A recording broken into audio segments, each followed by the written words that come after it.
right. We stopped at the 5 postulates of humanistic psychology, and summing up basically where they go with the humanism, especially in therapy, you focus on the present. Doesn't matter what happened in the past. You focus on the here and now. Instead of looking at something that's wrong with the person, they emphasize what they're doing right.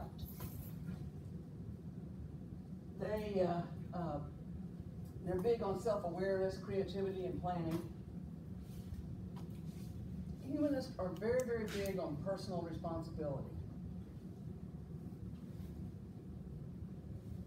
When you hear humanism, you should think self-actualization, because that's the goal, to become all that you can become, to reach your fullest potential.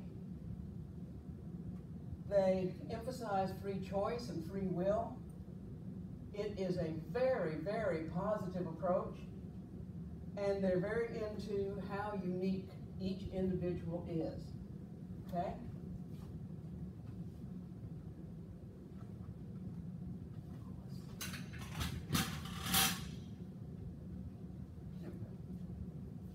As we said earlier, before humanism, there were basically only 2 choices of the approaches to psychology. One was psychoanalytical and the other was behavioral.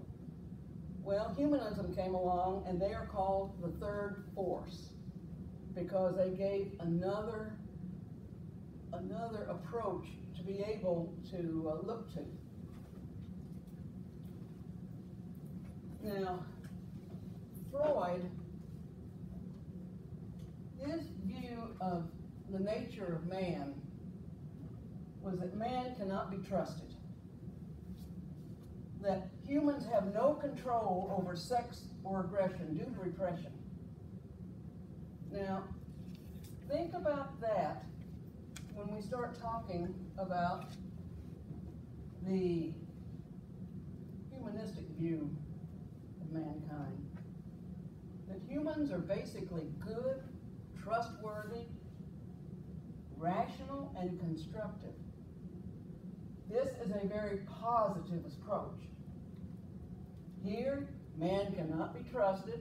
He has no control over sex or aggression due to repression. Here,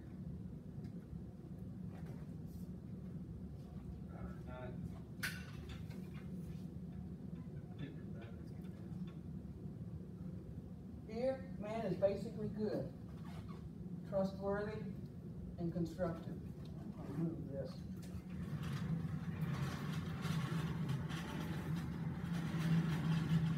Oh, that's better.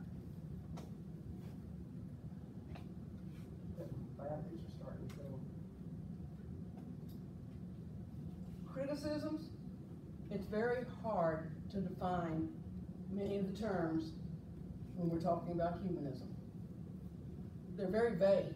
I mean, how do you know when you've become all you can be? How do you know you've reached your fullest potential? There's no way of telling. And, you know, when you say, okay, I've gotten there, oops, there's something else I could do. Then you haven't reached it. Humanistic therapy, it developed as a response to the less personal therapies.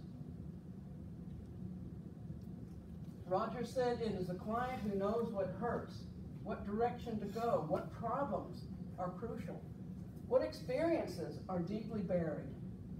It began to occur to me that unless I had a need to demonstrate my own cleverness and learning, I'd do better to rely upon the client for the direction, movement, and progress. So he's saying that instead of you, the therapist, getting in there and telling the person what's wrong, to listen to what the client is saying. Now, have we done this one? Huh? Okay, good. Carl Rogers lived from 1902 to 1987. In the 1940s, he came up with what he called non-directive therapy. Okay? He said that, we need to honor our, the patients more, the clients more. We need to listen to them, to include them more in the process. Well, then he moved a step further.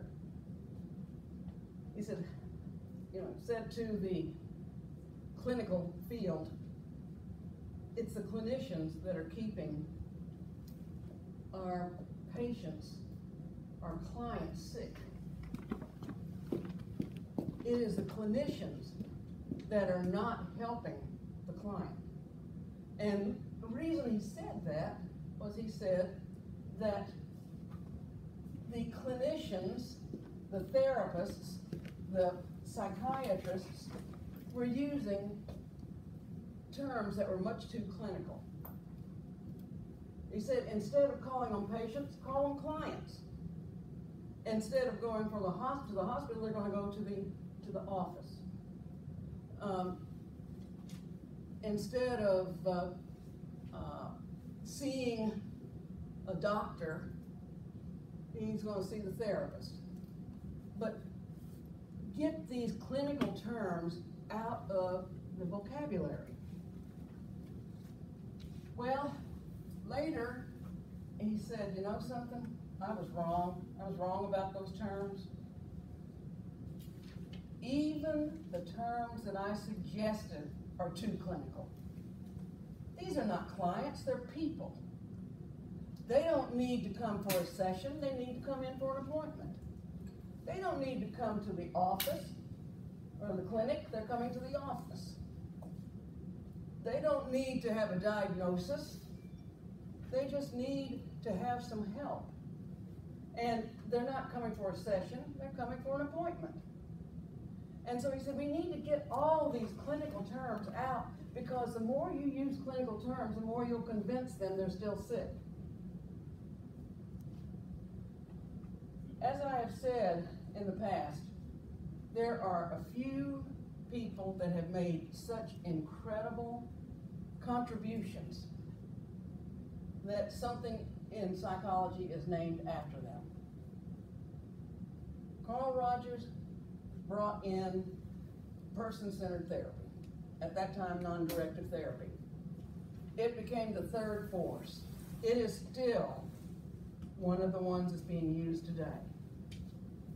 In honor of his contribution, if you hear anybody talking about Rogerian therapy, it is Rogers' person-centered therapy. Okay? That's just a way we refer to his type of therapy. It's now called person-centered therapy, or PCT, and it's stuck. And since he has passed away, I doubt very seriously if he'll undergo another name change. This is a picture of Carl Rogers.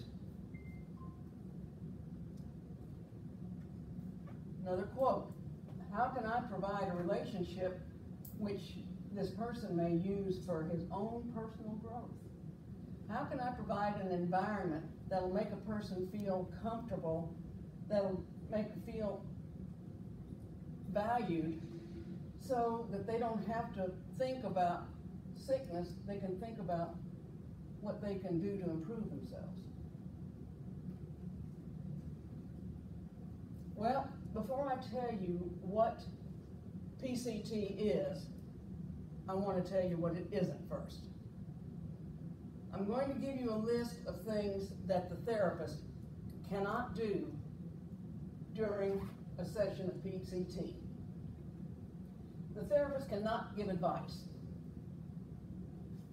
A therapist cannot make any suggestions on how to make things better. The therapist cannot interpret what the person has just said or analyze what the person has just said. The therapist cannot teach the client like REBT. They're not allowed to diagnose. They don't do any testing. and the therapist is not in charge of the session. Okay? Any questions? What do they do? Thank you. I love it. I love it when I've got somebody who gives me the question. What do they do? If they don't do any of this, what do? They listen and they reflect. They listen and they reflect. Now, reflecting is not the same as parroting. Reflecting, parroting would be something like if he comes in here and he says, I'm just so angry because the parking is terrible.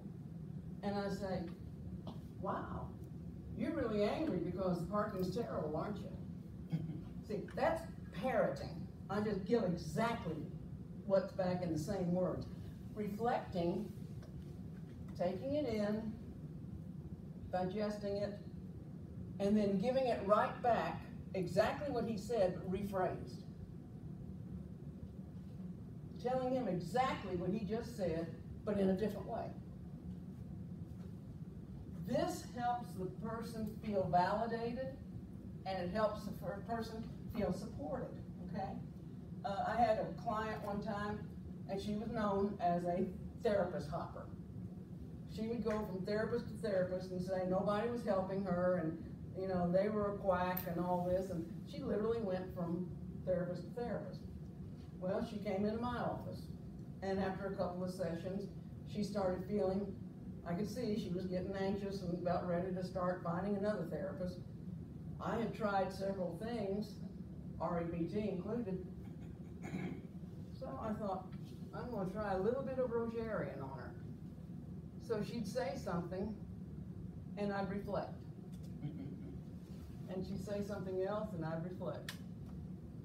And we did this for a couple of minutes, and then finally she said, I have finally found a therapist that understands me, who gets it.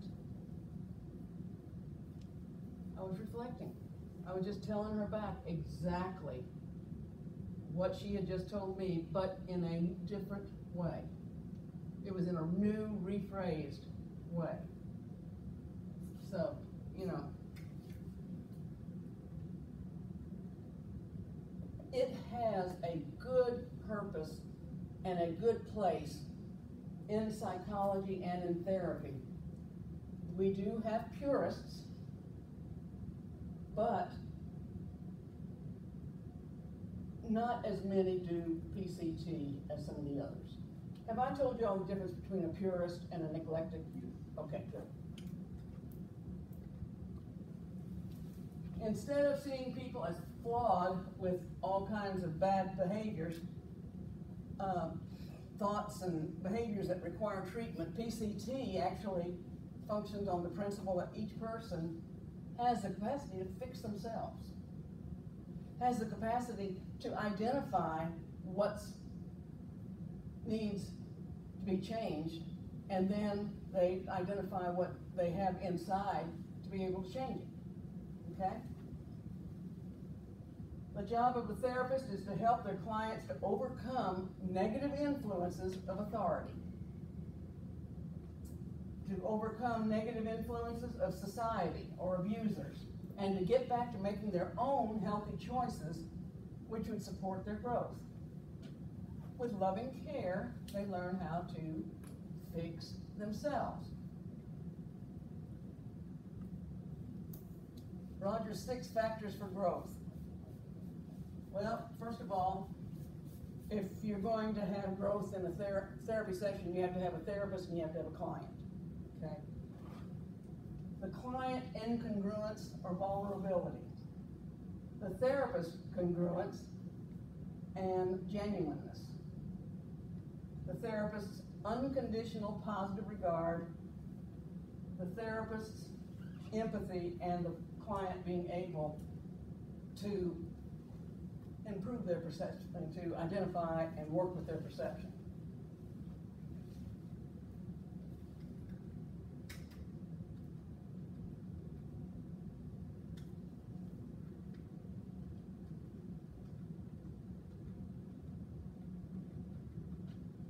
Okay. There are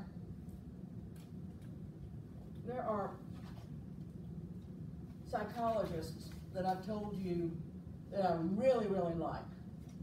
Ellis. Another one that I really admire is a lady called Virginia Satir, and she was really, really influential in the family systems movement. I've told you that I'm not a Freudian, but there are elements of Freudian therapy that I think he was brilliant in, and I agree with him. There are elements of Rogerian therapy I disagree with, but he was brilliant when he came up with what's called conditions of worth.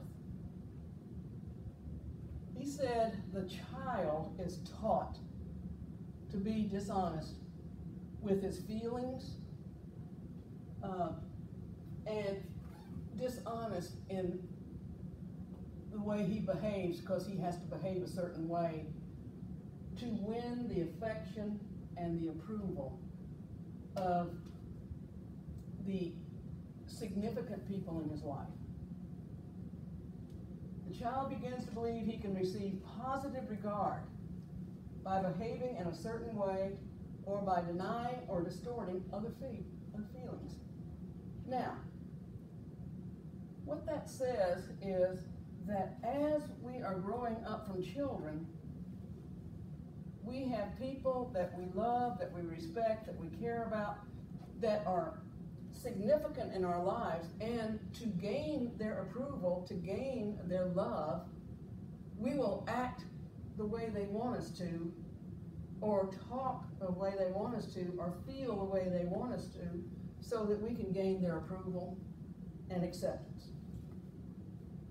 Now, let me see if I can give you an example and make it a little clearer. Let's say you have this little boy, 4 years old maybe, and he comes in, he's got a bloody knee. Okay, he's crying real hard. And his father comes up and sees him and says, "Boy, what's the matter?" He goes, "My son's not crying. Only sissy boys cry. Daddy doesn't like sissy boys. Daddy wants a son that's a manly man, not a little sissy boy. Daddy is not happy with his son. I tell you what, you go ahead and go on in with the women. They can fix your knee. You just go ahead and stay around the women." Okay? A couple of weeks later, kid walks in, he's got another bummed up knee. And his mom sees him this time. She goes, my baby, what's the matter with my baby? Look at your knee, it's bleeding. He goes, "That's okay, Mom. It doesn't hurt. I'm okay. Don't worry about it."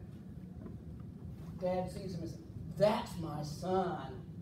He is growing up to be a manly man. Oh, Daddy's really proud of you now.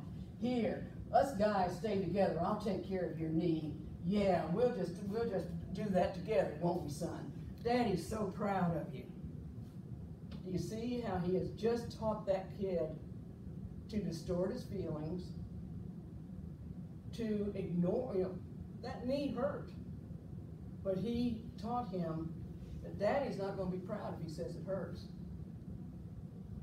He's got to suck it up, be a man. The child begins to believe that he can receive acceptance, affection, approval by behaving in certain ways or denying or distorting other feelings. In my humble opinion, Rogers was brilliant when he came up with that. Okay?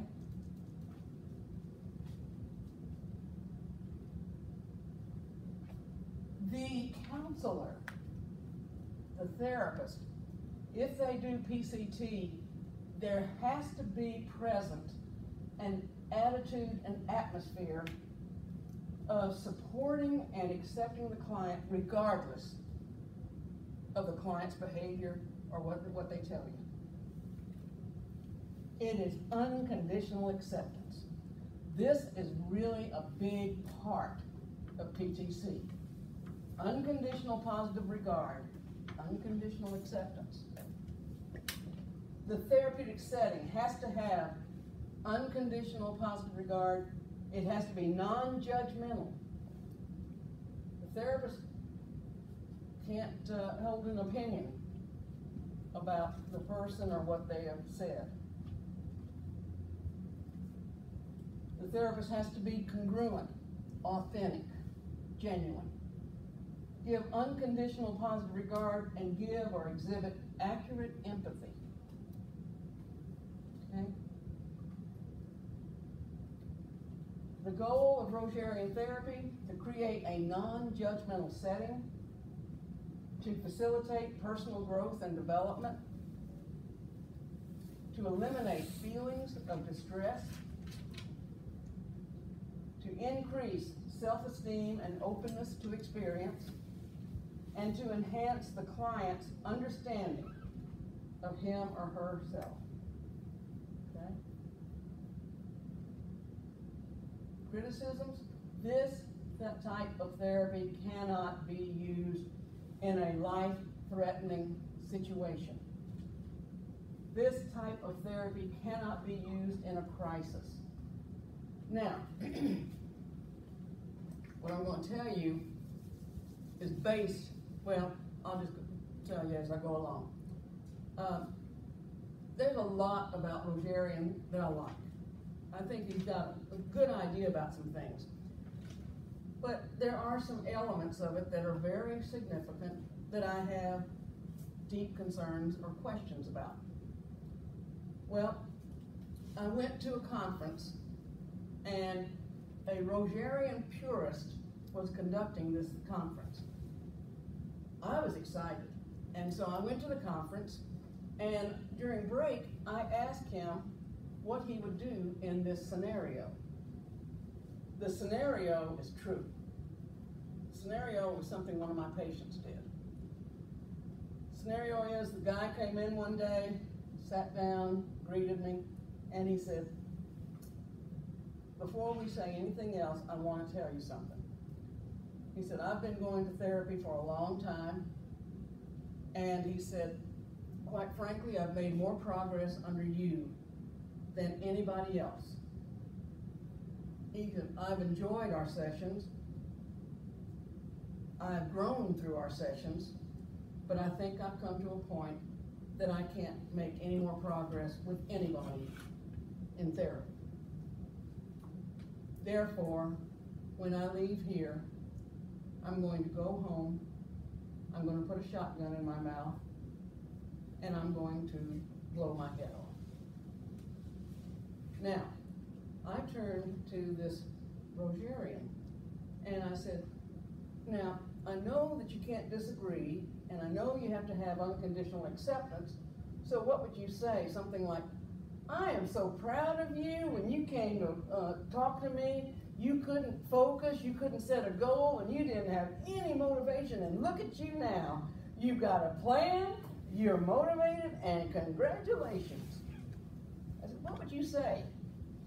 And he said, for 15 years, I've been trying to find a response in that situation. And he said, that was the best I've ever heard. He said, can I use it?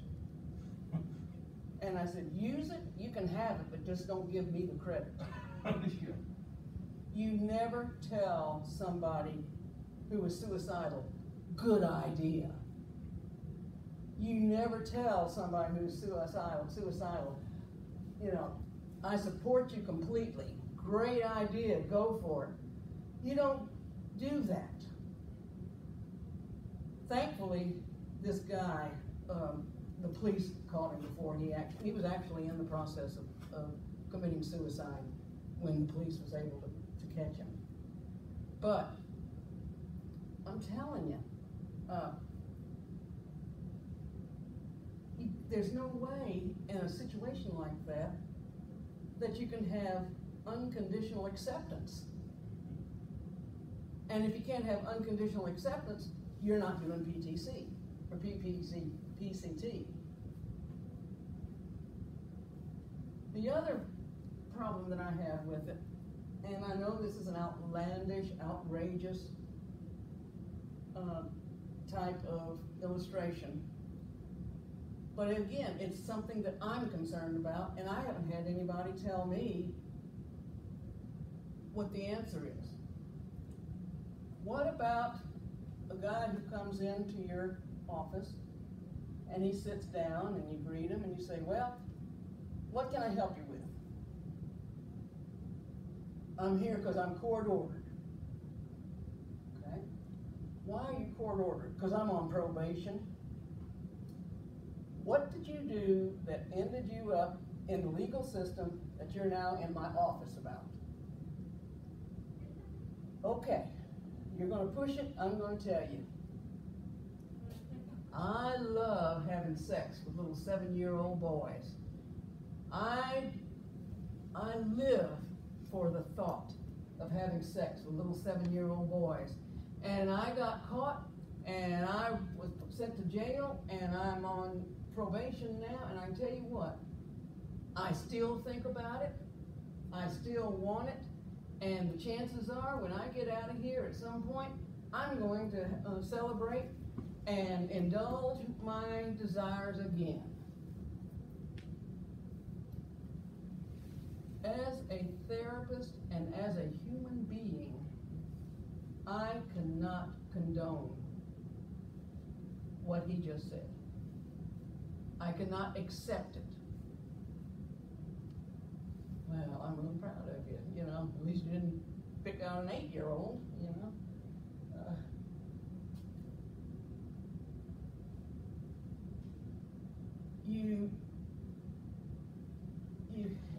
In PCT, unconditional acceptance and a non-judgmental setting. And I cannot do that in a situation like that. Now, I'd refer them out, and I would do the best I could under the circumstances, but being honest with y'all, I don't think that I could conduct an unbiased therapy session.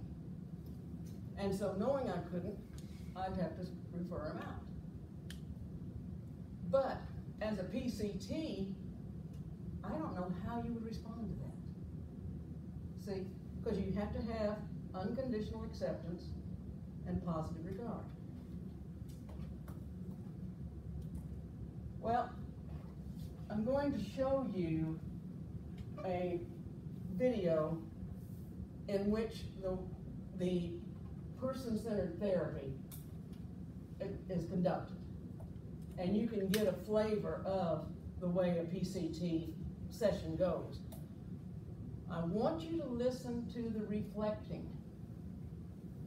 The therapist does this beautifully, but I want you to listen and hear how the client is going to say something and she's going to turn right around and tell them the exact same thing back.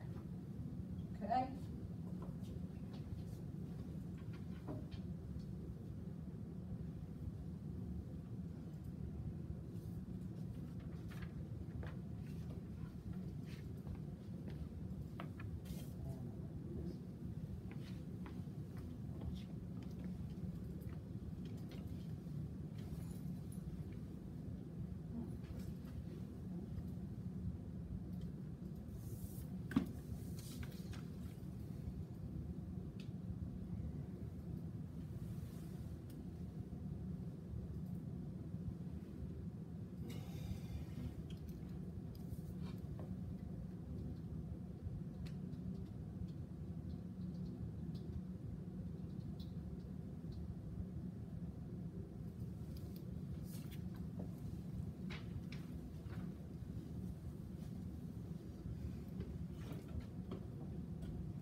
Okay, Max, I understand that you have some concerns that you'd like to discuss today. So whenever you're ready, I'm happy for you to voice whatever it is that you'd like to talk about. Yeah, well, I suppose the bottom line is that I'm having some difficulties in my relationship with my wife, and I'm very uncertain about actually being here. It's a bit embarrassing talking about these things with a stranger. Yeah, so you're feeling a little bit uncomfortable discussing such personal information with an outsider. Yes, it is. I'm a bit awkward. I was brought up as solving problems yourself. Yeah. And you don't go outside the family, you don't take your problems to strangers. And I would normally do, but also I realise now that given the depth of the problem, that I also need to get another perspective of things. Okay, all right. I guess what I generally say to people when they first come along is that it's not uncommon to feel quite uncomfortable talking to an outsider about such personal information, and even though I can't predict exactly how you're going to feel and how things will go for you today, I do know that in the past a lot of other people have actually felt quite uncomfortable to begin with, but as they've been able to talk and get things off their chest, they actually feel quite relieved. So you might find that as we spend more time together, that you're more comfortable in this environment too. Well, I haven't said it that way. Yeah, we'll see how we go. Well, there was a friend of mine who'd been involved in counselling previously who suggested that this is what I should tend to do anyway. Okay. And you were saying before as well that that normally you like to solve things yourself and work things out yourself, and I think it's quite a balanced perspective to be looking at how you're going to resolve things yourself, and also to get an outside perspective as well. So I can see lots of benefit that can come from that dual approach. Well, I haven't succeeded in doing it by myself, so Yeah. that's where to go. Yeah, so perhaps we can shed some light on some helpful approaches for you. Yeah. Okay. I guess to help me understand your situation, it'd be helpful if you could talk a little bit about what's been going on for you and what's brought you along. Well, I suppose things have just deteriorated in my relationship with my wife, Angelina. We've been married 11 years now. We've got 2 kiddies, Johnny's 9 and Jackie is 7. Right. And she's very busy in her job, and she's always been, I suppose, a bit of a control freak. Right. She likes things to be just so. And occasionally she would, what I would call it, lose the plot, and she'd yell at me and abuse me. But in the past that was never a problem, because we could sit down and talk about it, and she'd recognise that she'd probably gone over the top and whatever. But lately it's really just gotten out of hand, and she's not controlling her anger and temper, and it really concerns me now, because I think it's starting to affect the kids. Right, okay. So it sounds like to begin with she might often become quite angry, but she would settle down and you could resolve things, but of late it's become a lot more volatile, and she's become more explosive, and you're really concerned about the impact on yourself and the children. Yeah, I mean, the kids are young, and I mean, John, he's a boy, and he seems to be handling things okay. But you're always uncertain as to really how things are affecting him. Jackie's only 7, as I said, and she's a lot more sensitive. She's not really handling things too well at all. Yeah. And that's really starting to put a lot of extra concern to me. Yeah, okay. So it sounds like you've got a lot of concerns about both the kids, and John's probably handling it okay outwardly, even though obviously he's feeling it. But Jackie, you're particularly concerned about, because she's quite delicate, and you're worried about that impact. Yeah. And all of you are walking around on eggshells at the moment, just waiting for some kind of explosion to happen. Does that sound right? Well, I'm concerned about the kids, but I'm concerned about the marriage. It's important to me to do what you can to keep things together, because that's better for the kids. Yeah. But if I had to single out one major concern, it would be probably for Jackie. Okay. Because there's been a few incidents lately where the kids have been exposed in the full glory of this sort of volatile, angry behaviour, and that's really starting to worry me a lot. Right, okay, yeah. I guess I'm very impressed to see how much you're obviously devoted to the children, and you're certainly putting their welfare first, and you want to make sure that they're in a stable environment so that they're okay. And I think obviously that's a credit to you as a father that they've got children. Those kids just mean everything to me. They're just a total delight. I mean, they're just everything. Yeah, okay, yeah. And it's really clear when you talk about them, your face lights up, so they're obviously very special and very important. Yeah, okay. All right. Just in terms of helping me to understand exactly what's going on between yourself and Angelina that's causing you such distress, would you be able to give me perhaps a recent example of a time where you did have some conflict and talk about what happened? Yeah, a couple of weeks ago, she'd been very busy, so just to make things easier for her, I went out of the way and on the way home from work and picked up a dry cleaning. Right. And I got home probably half an hour later than what I normally would. And she didn't ask me why I was late or whatever. She just went into a tirade of abuse. Right. And wouldn't listen to any comments or observations I had to make about it. And probably the worst part for me was that both the kiddies were there. Yeah. And you could see, particularly for young Jackie, the impact it was having on him. And it just really just broke my heart. Okay. So that sounds like it was very upsetting for you to be involved in that. Oh, it was extremely upsetting because nothing that Seal did was going to ease the situation. Yeah. It just went on until she burnt out of the anger. Okay, right. Yeah. And what actually happened after she did burn out? What happened with the kids in terms of helping to resolve? The kids were very restless that night. They were very clingy to me. Yeah. They were a bit shocked and surprised.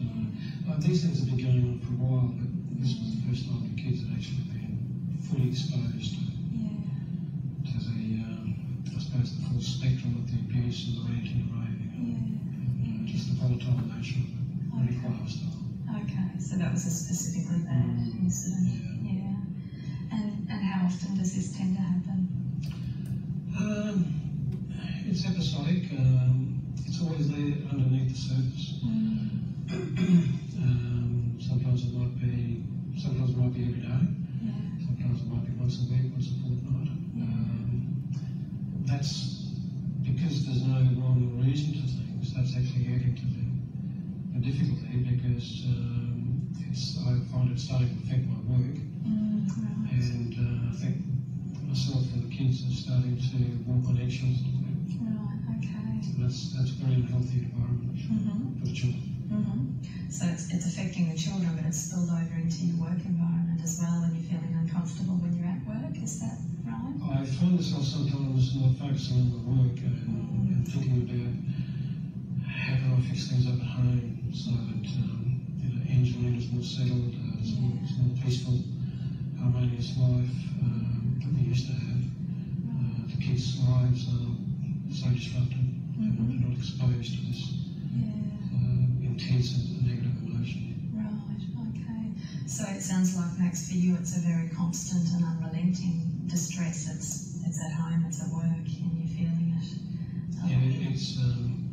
It's starting to be non-stop in terms of the thinking. Okay. I think about it at work, I think about it at home. Walking on eggshells. When Angelina goes to sleep, I'll stay awake thinking in terms of what I might be able to do. And sometimes I just think I'd like some peace, and I'd like some peace for the kiddies, particularly young Jackie, because I think she's really feeling it. And I wonder whether maybe I should just leave, so at least the kids can have some peace, because if I'm not there, maybe Angelina won't have target.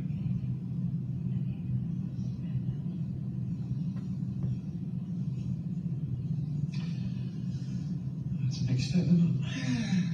It's a big step to take to thought about it. I've never discussed it with anybody, but hearing yourself say that leaving the relationship would be a possible solution is it's a bit threatening to the whole stability of the kids, because I think it's important to do whatever you can to keep the relationship going, and ultimately if we can work at resolving these issues, then the kids will be a whole lot better off. Yeah. It's part of a family rather me taking off and having to battle through explaining it to the kids later on. Have a fractured lifestyle. Right. Okay, Max, if I could just summarise what we've talked about so far. You explained to me that you've become very frustrated and tired and I think worn out with a lot of the anger and a lot of the volatility in the relationship that you have with Angelina, and you were very worried about the impact on both Jackie and John, and you've been so worried in fact that you've considered leaving, but it's also occurred to you that that's a major step to take, and it's one that you would prefer not to do, and that makes you think that you want to even work harder to actually restore things between yourself and Angelina and work things through so that you can actually be more harmonious and live together in peace as a family. Would that cover it for you? Yeah, that summarises pretty accurately where we're at the moment. That would be my strong preference. Right. Wouldn't you have to be a copy of? Yeah. I'd probably handle it, but that'd be so difficult for the kids. Yeah. Okay. Well, I guess this might be as good a time as any just to draw things together and perhaps finish for now. And perhaps if you wanted to work with me on this, I'd be very happy to support you in whatever it is that you'd like to do in the future in your relationship with Angelina and restoring the family to what it once was and moving forward. I'd be really happy to do that, because I think a lot of things have been clarified for me. I've got a better perspective of what the options are and what the downsides of silly thinking would be. Okay. So I really appreciate talking with you. Okay, all right, thanks. Thank you very much.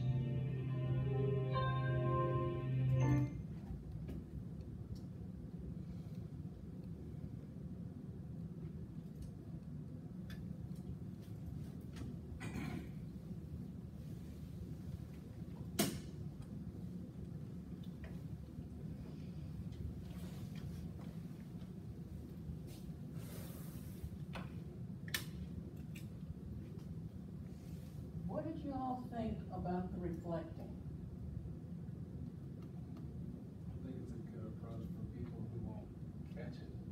Because if it were me, I'd be like, wait, you're just saying the same thing I'm already saying. So you have to be careful. I think you have to be careful with who you use it on. Good point.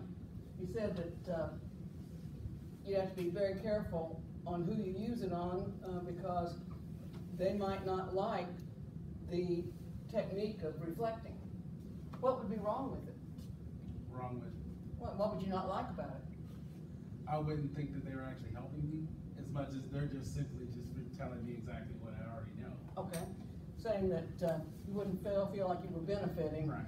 that you were just having somebody tell you. Because some people might be looking for actual advice as opposed to just talking out the problems. What about y'all?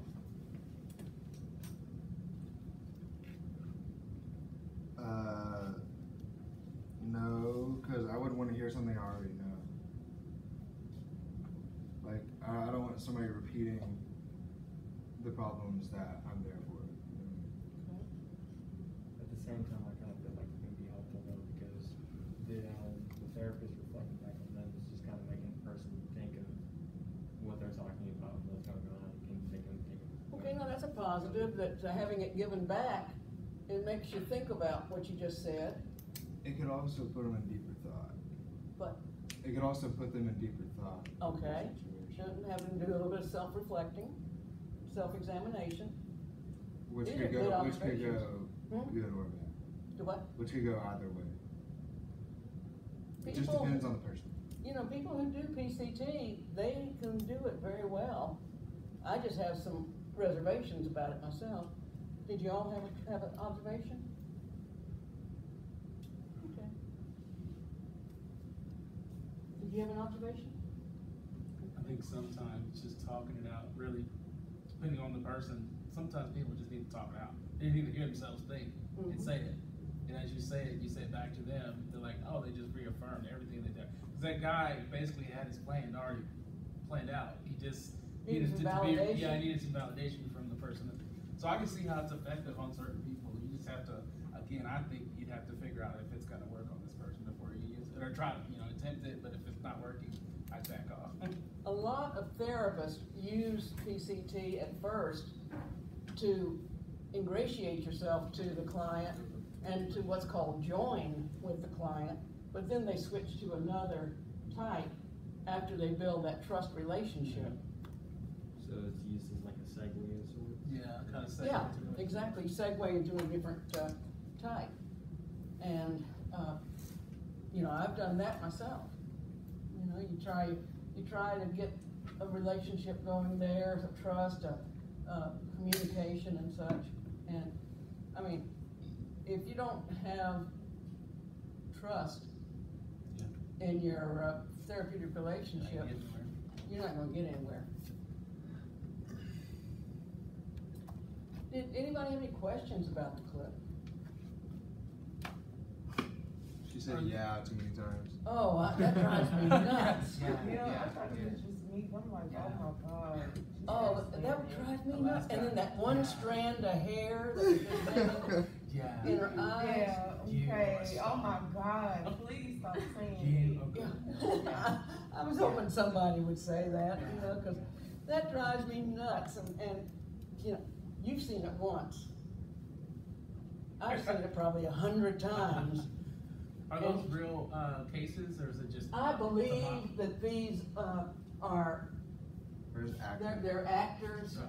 Well, actually, I think they're probably therapists that are just doing this to illustrate to students what it looks like. Thank you for saying that, because That made me feel like the person not listening to you. Yeah. In a way. Because So- you keep saying okay, like you're trying to cut me off or something. Yeah.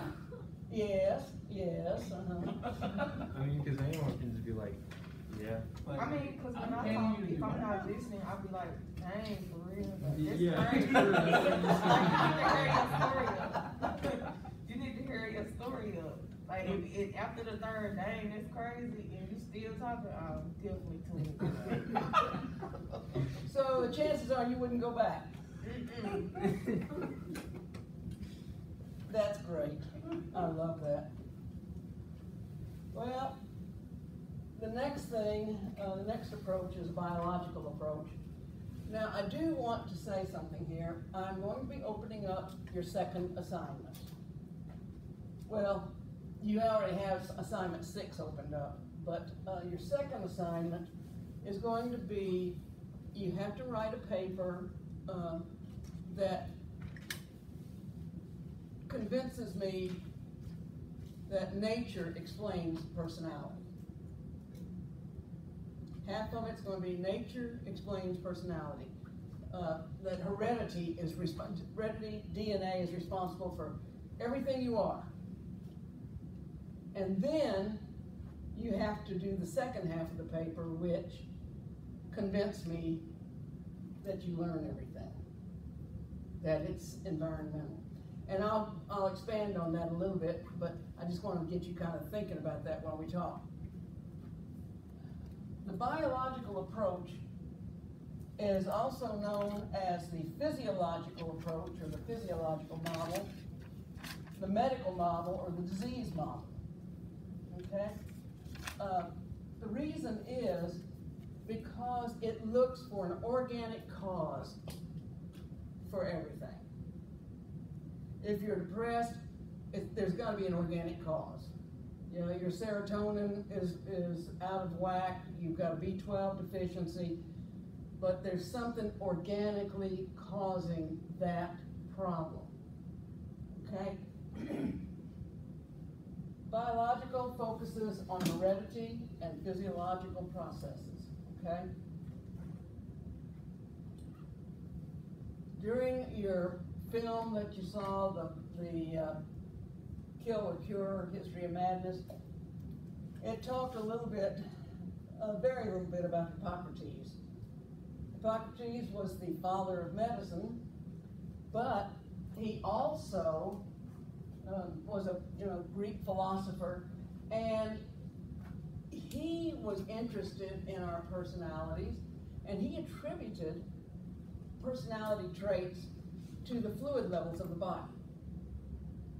He said there were 4 fluid levels, and he called them bodily humors, H-U-M-O-U-R-S, humors. And he said that these fluid levels affect your personality. So, if you had too much black bile, you'd have kind of a depressed type of personality. If you had an abundance of phlegm, you'd be laid back, okay? And so he said that there was blood, bile, black bile, green bile, and phlegm. And those were the bodily humors, and they worked together to put together our personality. The next one that you saw a little bit in the film, phrenology.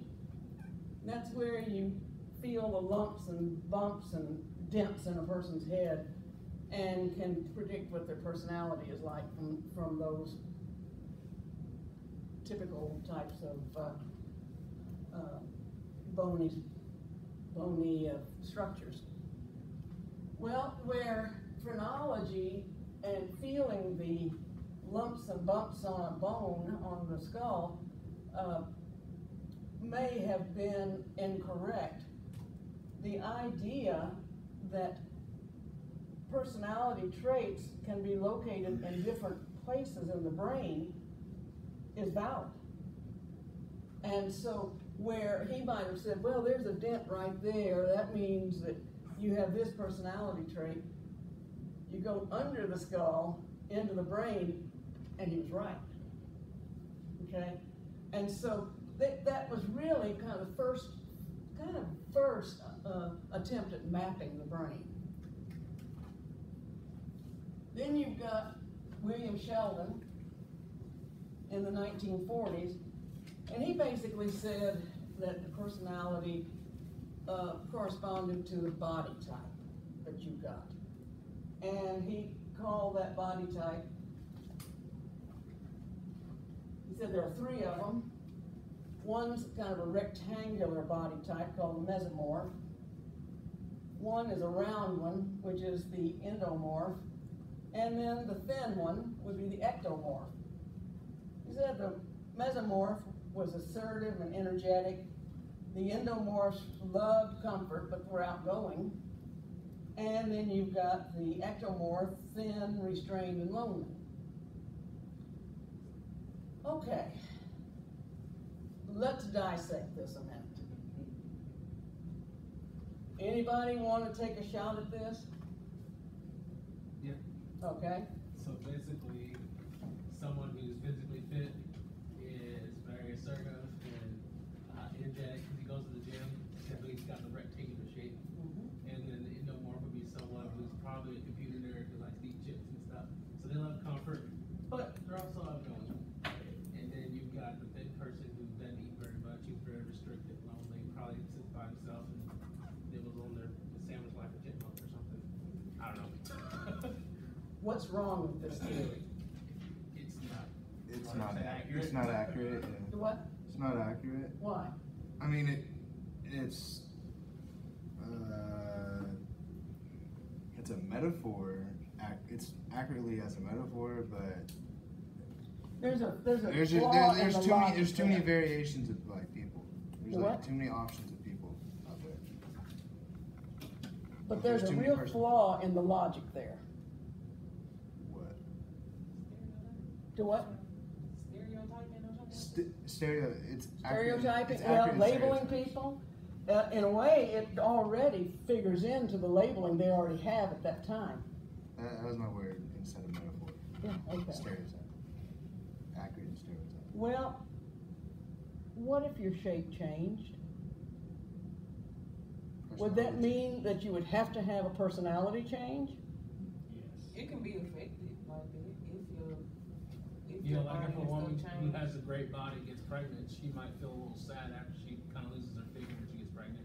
You're right. So I can kind of see that, but then again, Okay? that's not a totality for everybody, so. When I was a child, I was very thin. Now,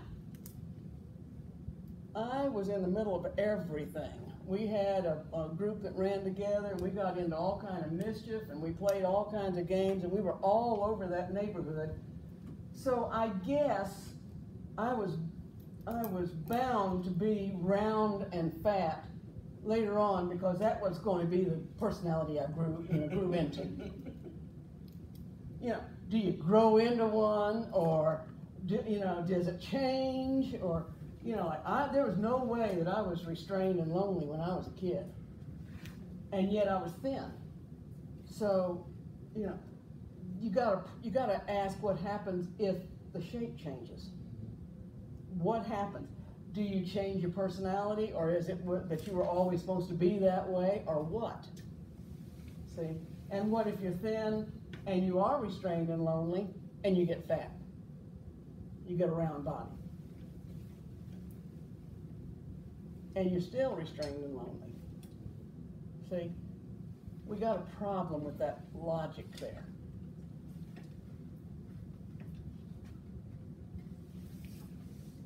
The oldest, longest, probably most intense debate in psychology is nature versus nurture. Nature versus nurture. Nature is heredity, DNA, the genes. Nurture is the environment you learn. So nature says that because of your genetic composition, you are what you are. And environment, nurture, says no, you learned everything that you are. Now, when I started grad school, the first day, I had a instructor, and he said, okay, I want you, your first assignment is to write a paper, and I want you to make it 100% purist on why nature explains personality. Okay? I started getting my information, my research, and as I started reading, I thought, wow, there's some really good points here. Wow, this really explains this. I never thought about that. Well, this is brilliant. I totally agree with this. Where was my brain before? I just needed the light, We turned in those papers, and he said, okay, your next assignment, you have to write a paper convincing me that environment is totally responsible for your personality. And as I looked through the sources, they too made an incredible argument. And this is what I want you all to do. I don't want you to go in and get, like Reader's Digest or Ladies' Home Journals articles. I want you to use scholarly articles. Do not give me your opinion. This is not an opinion paper. This is an honest-to-goodness, solidly researched paper giving me reasons why nature explains personality and why nurture explains personality. Now, one way that you can get some scholarly sources, go to Google Scholar. And when you go into that, it has nothing but scholarly sources. Do we need to cite it? Yes, cite it. Is this project 2? Yeah, that's your written assignment 2. Written assignment 2? Mm-hmm. Okay. Your written assignment 2, and Wait, what's the first one? The island? yeah. When's that due? October the 2nd. October the 2nd. Okay. And this one's due October the 2nd. Oh my God, it's Friday, next Friday. Next You what? Friday. It's next Friday. Well, the first one's not very hard. No, The it's first Take one you not give you hard. 30 I'm just minutes. talking about other The most. Well, this does not have to be a 20-page paper. You know, if it's 1 page each, that's perfectly okay. And, you know, double space is perfectly okay too. But I just want you, you know, just hit the point, boom, this is the reasons.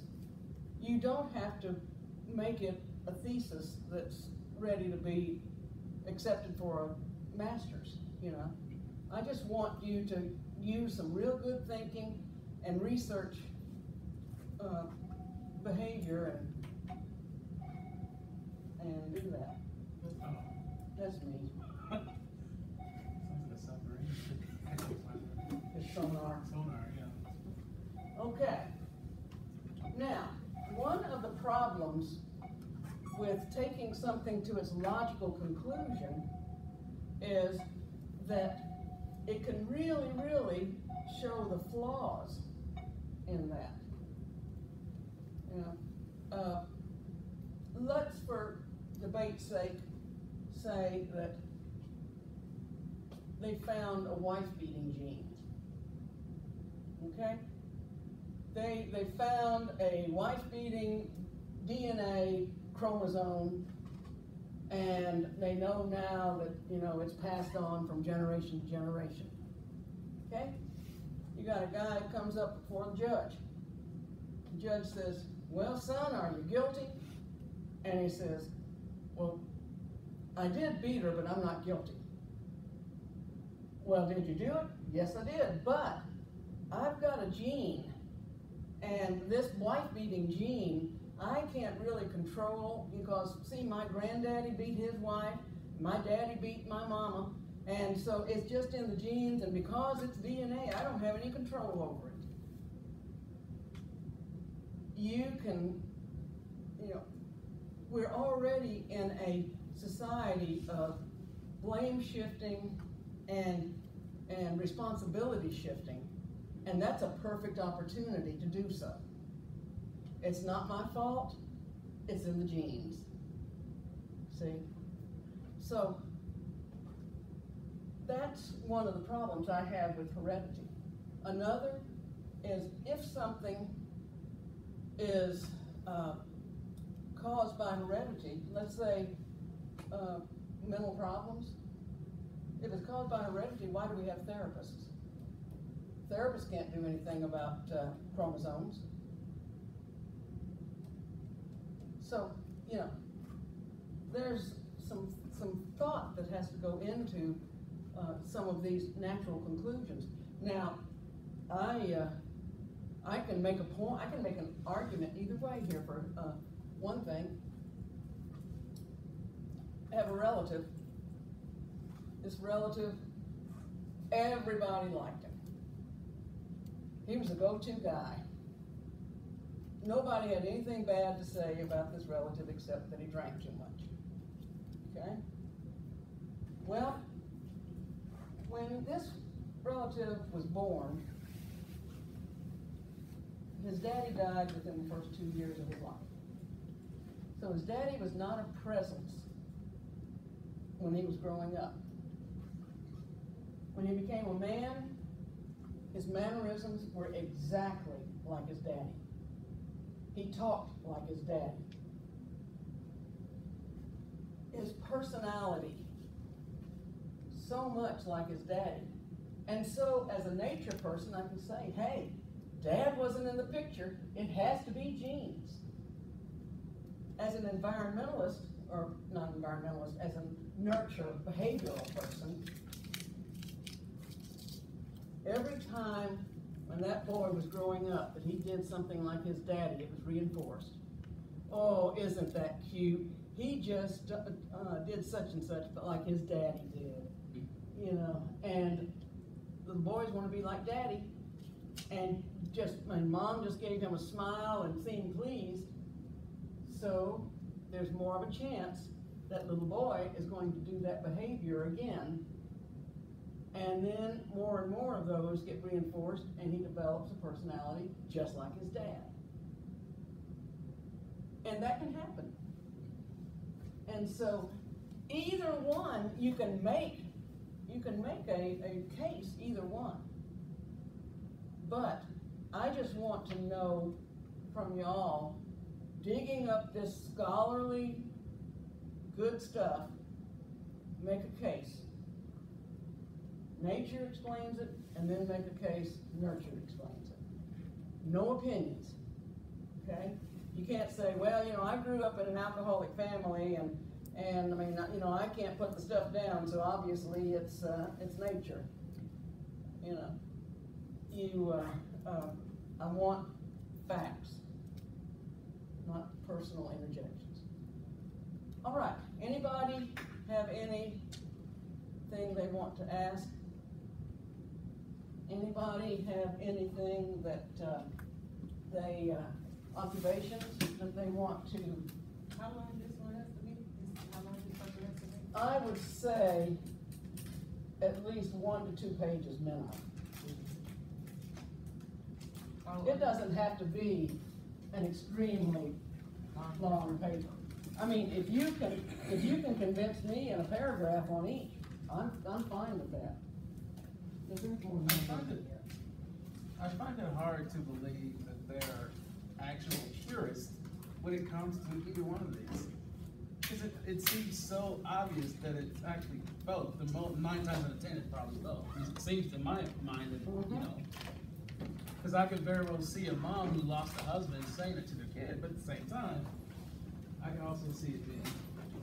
Absolutely. So it's like, I don't see how anybody can be a purist on either one. But I get the point of the project. I'm just like in real life, I know there's people who are all naturalists and some. Well, and another thing, it teaches you how to research both sides of a topic. Well, I'm going to wish you all a phenomenal weekend. I hope you have fun. I hope you chill. I hope you're able to get everything done you want to do and still have fun. So y'all go for it. Stay healthy, chill, relax, and keep it legal.